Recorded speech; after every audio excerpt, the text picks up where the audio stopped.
কিছু প্রশ্নের উত্তর হয় না, কিছু উত্তরের আবার শব্দ হয় না।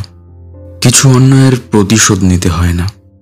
কিছু প্রশ্নের উত্তর আমাদের অনেক সময় অপরজনের মুখ দেখেই বুঝে নিতে হয়, পড়তে জানতে হয় চোখের ভাষা। সবকিছু কি আর মুখ ফুটে প্রকাশ করতে লাগে? উত্তরগুলো খুঁজে নিতে জানতে হয়। উত্তর জানাটা এমন কঠিন কিছু নয়, তার জন্য হতে লাগে একটু সচেতন অপরদিকের মানুষটার প্রতি, থাকতে লাগে গভীর ভালোবাসা আর সেই মানুষটার প্রতি অন্তরের টান। কিছু অন্যায় এমন আছে যার প্রতিশোধ হয়তো আমাদের নিজেদের নিতে হয় না, সময়ই তার প্রতিশোধ নিজেই নিয়ে নেয়। তাই যে মানুষটা আপনার প্রতি অন্যায় করেছে বলে আপনার মনে হয়, সময়ের উপরে ভরসা রাখুন। বিশ্বাস করুন, সময় কারোর সাথে বিশ্বাসঘাতকতা করে না।